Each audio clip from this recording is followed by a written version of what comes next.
What's up, guys? Jason Noble here, and I'm going to go through the first day of the World Cup quarterfinals real quick. I'm going to be focusing a bit more on the Brazil-Colombia game because there are just far more talking points in that game. But let's get to Germany versus France. So, Germany versus France went down more or less exactly how I thought it would go down. It was going to be an extremely tight game, and it came down to a goal and a set piece for a Germany 1-0 victory.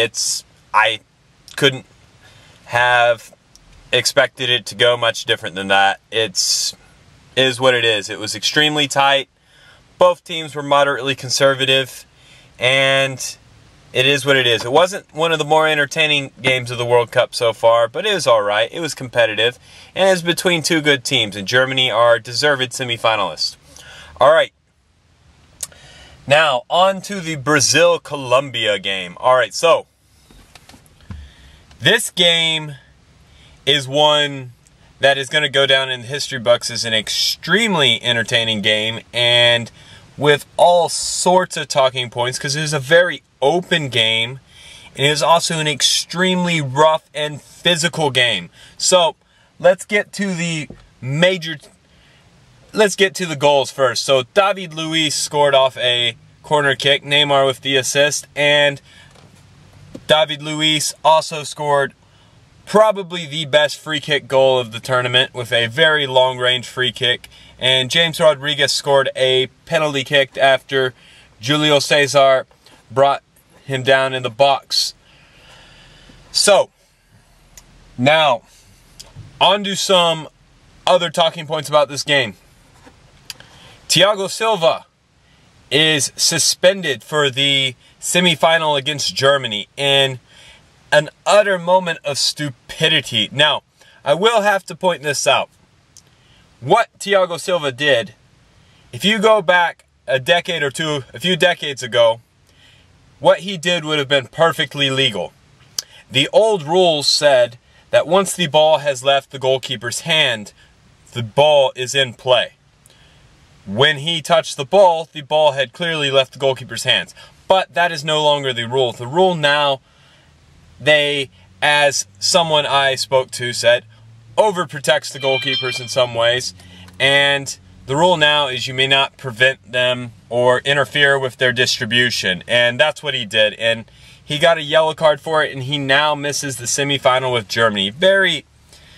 I don't understand this from such an experienced footballer such as Thiago Silva. He just really shouldn't do this, and probably the biggest talking point of the realm, Neymar has suffered a broken vertebrae from the challenge by Zuniga.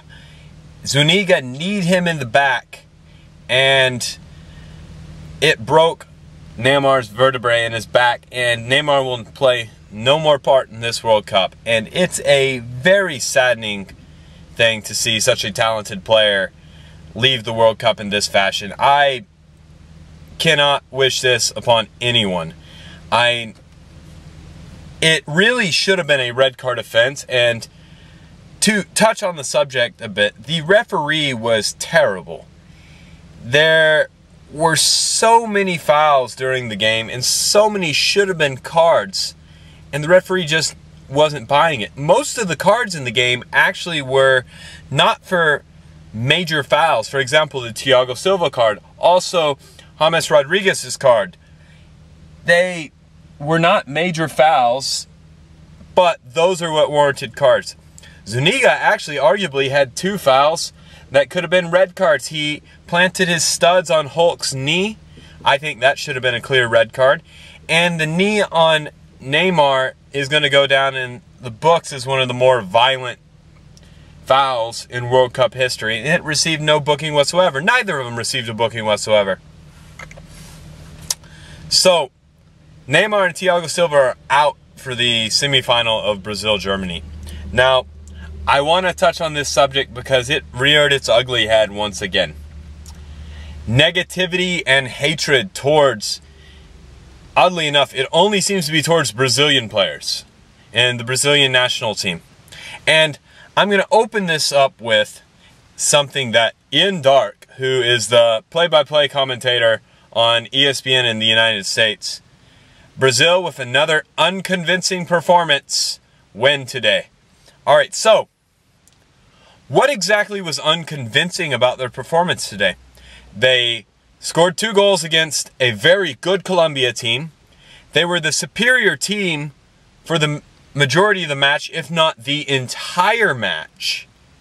But for some reason, it's unconvincing, or we're not sure if this is good enough to win the World Cup.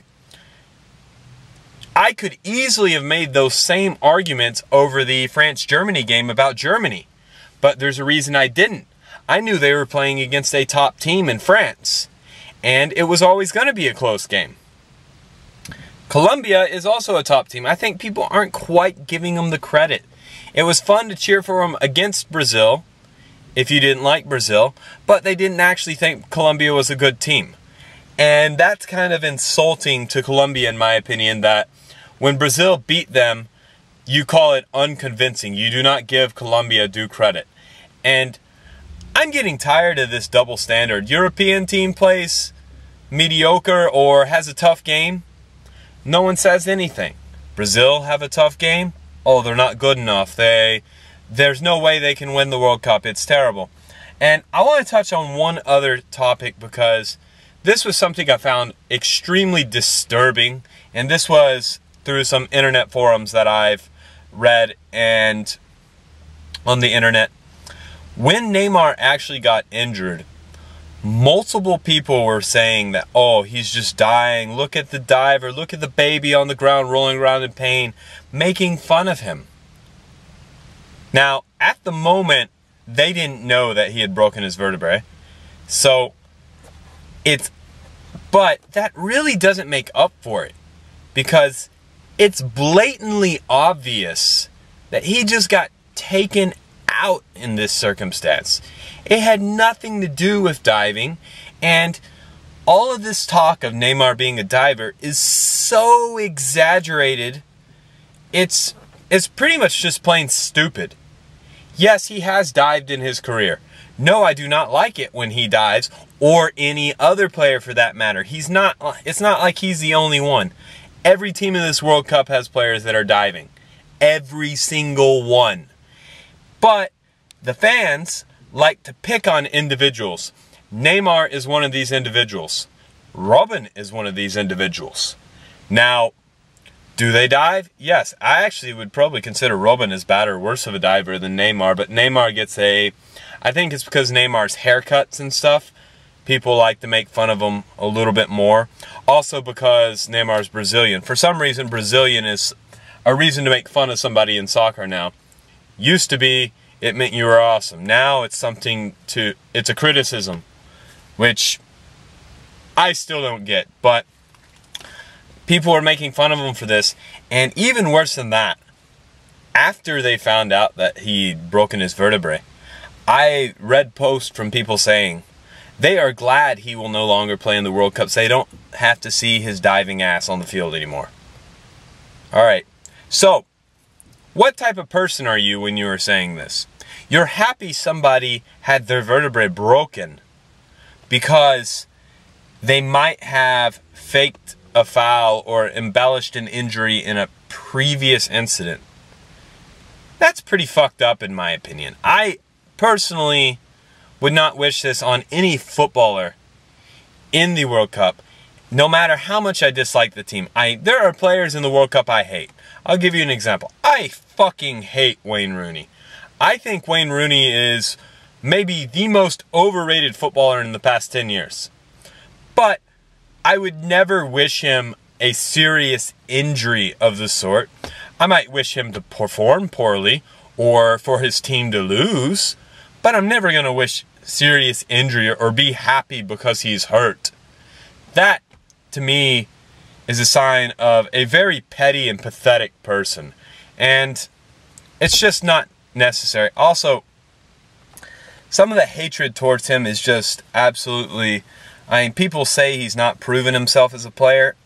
Neymar's proven himself as a player many times before. I don't understand what this kid's going to have to do to prove it to you guys.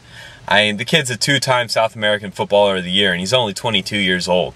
He's also Brazil's best player.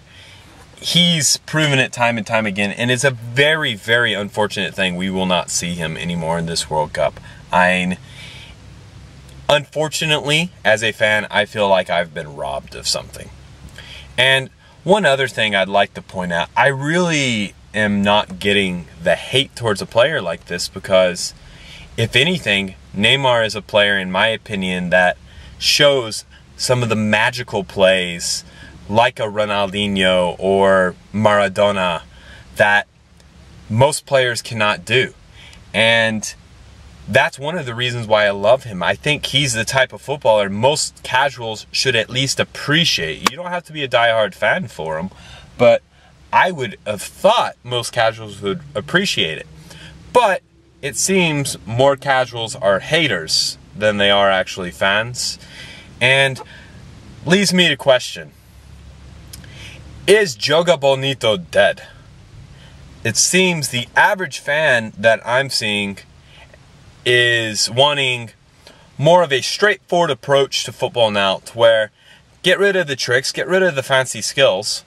Let's just do simple stuff, go straight forward, play more direct, score goals. Now, I personally don't even think that mindset even is as effective. But that seems to be a popular trend nowadays. I'm not going to say that everyone's this way, because it's definitely not. There are still more than enough people that prefer the more technical style of football. I myself am an example. But it seems to be a new trend. Alright, so guys, this has turned into an extremely long rant. I'm going to let you guys go. I'll talk to you next time. Peace.